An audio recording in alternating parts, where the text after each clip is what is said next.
तो चलिए गाइस, इस मैथ्स की हम अपनी जर्नी को शुरू करते हैं with our first chapter, that is real numbers. सबसे पहले हम स्टडी करेंगे यहाँ पे टाइप्स ऑफ नंबर्स की। किसकी स्टडी करेंगे यहाँ पे हम? Types of numbers. तो सबसे पहले हमारे जो नंबर्स होते हैं उन्हें हम नेचुरल नंबर्स कहते हैं। ठीक है, नेचुरल नंबर्स। नेचुरल नंबर्स को हिंदी में प्राकृतिक संख्याएं भी बोलते हैं, यानी कि ऐसे नंबर्स जो वन से स्टार्ट होते हैं। यानी जब हम नंबर्स को वन से लिखना शुरू करते हैं, जो आगे तक कंटिन्यू रहते हैं, मतलब ख़त्म नहीं होते कभी इन्फिनिटी तक, तो उन्हें हम बोलते हैं नेचुरल नंबर्स। सेकंड हमारे आ जाते हैं whole numbers, right. Whole numbers, इन्हें हिंदी में कहते हैं पूर्ण संख्याएं। तो ये नंबर्स जो होते हैं हमारे, नंबर जीरो से शुरू होते हैं, 0 1 2 3 4 5, ऐसे आगे तक चलते रहेंगे इन्फिनिटी तक। क्लियर हो गया? Okay. Third category of numbers बड़ी इंटरेस्टिंग कैटेगरी है, इंटीजर्स। देखो, अभी तक तुम लोग क्या देखते हुए आ रहे हो कि नंबर जो मैं नॉर्मल लिख रहा हूँ, जैसे कि 4 सपोज मैंने यहाँ पे मैं सर्कल करके दिखा रहा हूँ 5 लिखा, तो 5 यहाँ पे पॉजिटिव है ना, मतलब 5 के आगे कोई साइन नहीं लगा हुआ तो मतलब पॉजिटिव ही होगा। तो भैया इंटीजर्स में क्या होता है? इंटीजर्स में भैया नंबरों के बीच में आ जाती है दरारें। क्या दरारें आ जाती हैं? बीच में आ जाता है जीरो, उसके लेफ्ट साइड होगी ये वाली, और एक साइड होगी राइट साइड। तो जो राइट साइड है मेरे प्यारे प्यारे भाइयों बहनों, जो राइट साइड है उसके अंदर सारे पॉजिटिव नंबर्स आएंगे, 1 2 3 4 5 अप टू पॉजिटिव इन्फिनिटी। और लेफ्ट साइड होगी, वहाँ सारे नेगेटिव नंबर आएंगे, -1 -2 -3 -4 -5, ऐसे चलते चलते अप टू माइनस इन्फिनिटी। तो भैया इस कलेक्शन ऑफ नंबर्स को हम बोलते हैं इंटीजर्स, यानी कि पूर्णांक। हिंदी में इसे हम क्या बोलते हैं? पूर्णांक। क्लियर हो गया बेटा जी? चलो आगे बढ़ते हैं हमारे फोर्थ टाइप ऑफ नंबर पे। हमारा फोर्थ टाइप ऑफ नंबर कौन से हो गए हमारे? Rational numbers. रैशनल नंबर्स, परिमेय संख्याएं, जिसे हम बोलते हैं परिमेय संख्याएं। अब देखो, इसको मैथमेटिकली यदि स्टडी करोगे ना, तो मैथमेटिकली बोला जाता है इसे P/Q की फॉर्म में लिखते हैं, जहां पर Q 0 के बराबर नहीं होता। भैया ये तो बड़ी कंफ्यूजन है, क्या टफ लैंग्वेज यूज कर रहे हो? देखो इजी तरीके से मैं तुम्हारे को समझाने की कोशिश करता हूँ। कोशिश क्या करूंगा, मैं तुम्हें समझा ही दूंगा, मुझे इतना भरोसा है कि तुम लोग समझ जाओगे। जैसे कि 4 सपोज करते हैं, मैंने लिखा 2/3। अब भैया देखो ना, ये फ्रैक्शन में हो गया ना, बटा में हो गया, जिसे हम भिन्न कहते हैं। बचपन से फ्रैक्शन पढ़ते हुए आ रहे हैं ना हम। तो भैया ऊपर वाले को हमने p बोल दिया और नीचे वाले को q बोल दिया। मतलब जो भी नंबर हम फ्रैक्शन की फॉर्म में लिखते हैं, किस फॉर्म में लिखते हैं? फ्रैक्शन की फॉर्म में लिखते हैं, उसे हम क्या बोलते हैं? रैशनल नंबर्स, यानी परिमेय संख्या। क्लियर हो गया? अच्छा भैया, ये कौन सा मसला है कि q 0 के बराबर नहीं है? देखो ध्यान से सुनो, मैं एग्जाम्पल के तौर पर यहाँ पे मैंने 3 लिया था, मैं यहाँ पे आपको मार्क करके दिखाता हूँ। ये देखो यहाँ पे 3 लिया था हमने। चलो अब यहाँ पे हम 0 लेते हैं, ठीक है। सपोज करते हैं हम यहाँ पे 3 की जगह 0 ले लिया। अब मेरे को एक बात बता मेरे भाई, क्या 0 2 को डिवाइड कर सकता है? हमें पता है कि 0 किसी को डिवाइड नहीं कर सकता, तो इसलिए हम नीचे डिनोमिनेटर में, नीचे हम बोलते हैं डिनोमिनेटर, हम डिनोमिनेटर में कभी भी 0 नहीं ले सकते, और हिंदी में इसे बोलते हैं हर। ऊपर न्यूमरेटर में 0 हम ले सकते हैं, कोई दिक्कत वाली बात नहीं है, इसे बोलते हैं अंश हिंदी के अंदर। याद रखना, इसमें 0 ले सकते हैं और उसमें 0 नहीं ले सकते, इसलिए रैशनल नंबर्स को नीचे क्यू में 0 नहीं लिखा जाता। अब लास्ट हमारे आ जाते हैं जी final, that is irrational numbers. कौन सा नंबर? Irrational numbers.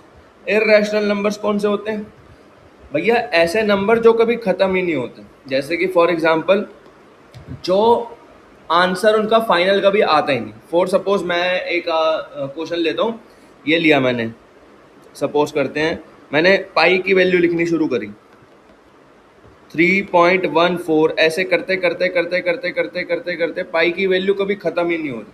तो यानी कि पाई एक हमारा इर्रेशनल नंबर हो गया, यानी कि जो कभी ख़त्म ही नहीं होता ना, उस नंबर को हम क्या बोलते हैं? Irrational numbers. आई होप ये वाला बेसिक आपको क्लियर हो गया होगा, ठीक है।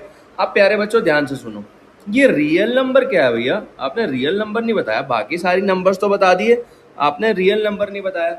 अरे कुछ नहीं है मेरे दोस्त, natural number, whole number, integers, rational numbers और इर्रेशनल नंबर, इन सब के ग्रुप को, इन सब के ग्रुप को हम क्या बोलते हैं? Real numbers.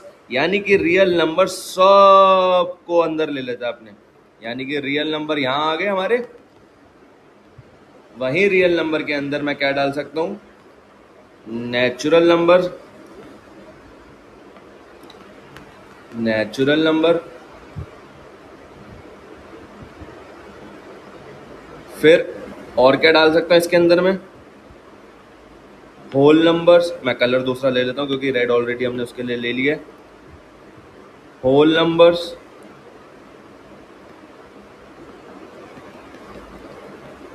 ऐसे करते करते मैं बहुत सारी चीजें अंदर, इंटीजर भी डाल सकता हूँ, रैशनल नंबर भी डाल सकता हूँ, सारी चीजें डाल सकता हूँ।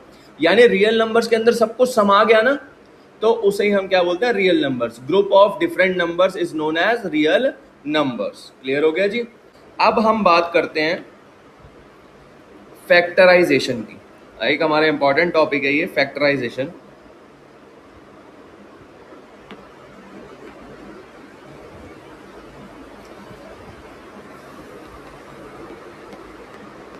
Factorisation and exponent. और मैं तो प्रेफर ही करता हूँ, चाहे बच्चा हिंदी का हो या इंग्लिश का हो, उसको मैथमेटिक्स तो भैया इंग्लिश में ही सीखनी चाहिए, क्योंकि मैथमेटिक्स की अपनी कोई लैंग्वेज नहीं है। मैथमेटिक्स ने पूरे ब्रह्मांड को लिखा है, इसलिए कृपया करके हिंदी इंग्लिश का कोई फ़र्क ना डालें। अब सपोज करते हैं मेरे पास यहाँ पे दे दिया मेरे को 24, ठीक है। फैक्टराइजेशन का मतलब क्या है, इसको ऐसे तोड़ दो। अब सबसे पहले डिसाइड करो कि 24 किसकी टेबल में आता है। सबसे छोटे से छोटा नंबर सोचना है। वेरी गुड, 2 की टेबल में।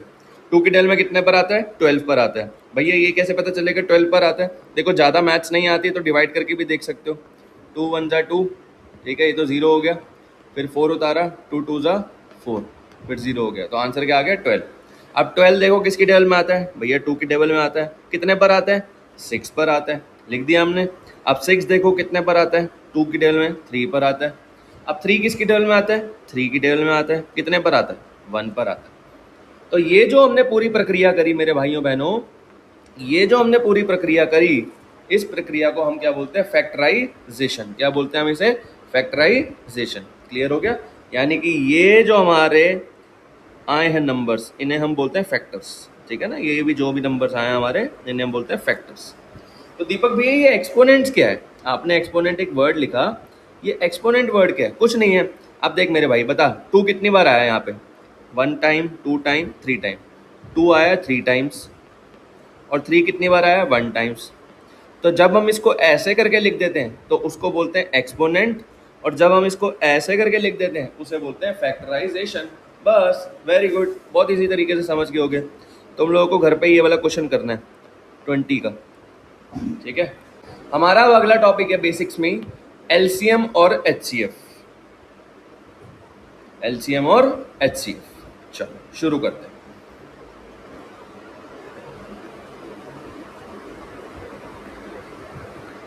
एलसीएम का मतलब क्या होता है, लोवेस्ट कॉमन मल्टीपल।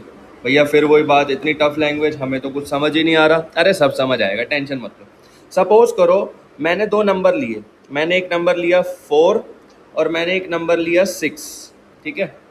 अब मेरे को चेक करना है कि ऐसा कौन सा नंबर है सबसे छोटा, कौन सा सबसे छोटा, छुटकू सा सबसे छोटा नंबर ऐसा कौन सा है जो 4 की टेबल में भी आता है और 6 की टेबल में भी आता है, ठीक है। 4 की टेबल में भी आता है और 6 की टेबल में भी आता है। तो मैं 4 की टेबल लिखूंगा, 4 1 जा 4, 4 2 जा 8, 4 3 जा 12, 4 4 जा 16, ऐसे करते करते लिखते जाऊंगा 40 तक। अब मैं 6 का टेबल लिखूंगा, 6 1 जा 6, 6 2 जा 12, 6 3 जा 18, 6 4 जा 24, ऐसे आगे तक लिखता जाऊंगा। अब देखो एक नंबर दिखा जो दोनों की टेबल में आ रहा है और सबसे छोटा है 12। सबसे छोटा नंबर यही तो है, आगे भी तो और नंबर आ सकते हैं लेकिन उनके मुकाबले ये सबसे छोटा है ना। तो इसका एलसीएम कितना हो गया मेरा, 12। तो दीपक भी इतने बोरिंग तरीके से हम करेंगे क्या मैथमेटिक्स को, ऐसे नंबर्स लिखेंगे हम तो 10th क्लास में। टेंशन मत लो, नेक्स्ट क्लास में जब मैं एग्जाम्पल्स वाली वीडियो दूंगा उसमें तुम्हारे को सारे प्रोसीजर सिखा दिए जाएंगे। डन है जी। ऐसे ही एचसीएफ निकालना होता है, एचसीएफ का भी प्रोसीजर जो है पूरा का पूरा वो आपको उसमें सिखा दिया जाएगा। बट अभी के लिए ध्यान रखो, एचसीएफ की फुल फॉर्म क्या होती है, एचसीएफ की फुल फॉर्म होती है हाईएस्ट कॉमन फैक्टर। यानी कि ऐसा नंबर जो उन दोनों नंबर को डिवाइड कर दे, सबसे बड़ा नंबर जो उन दोनों नंबर को डिवाइड कर दे। सपोज करते हैं हम इसी का एग्जांपल लेते हैं 4 एंड 6 का। दिमाग लगाओ, ऐसा कौन सा नंबर है जो दोनों को डिवाइड कर देगा, 4 को भी डिवाइड कर दे और 6 को भी डिवाइड कर दे? 2 है ना। देखो 2 जो है वो 4 को भी डिवाइड कर सकता है और 2 जो है वो 6 को भी डिवाइड कर सकता है। चेक कर लो, चाहे 2 2 ज़ा 4, ये खत्म, 0 आ गया। अब 2 जो है 6 को भी डिवाइड कर सकता है, 2 3 ज़ा 6, खत्म हो गया। तो यानी कि इसका HCF क्या हो गया? 2। क्लियर हो गया। अब ये जो 10th क्लास के हिसाब से हमारी मैथमेटिक्स है ना इसकी, वो हम नेक्स्ट क्लास में सीखेंगे, जो एग्जाम्पल्स की वीडियो होंगी हमारी। चलो मिलते हैं नेक्स्ट वीडियो में।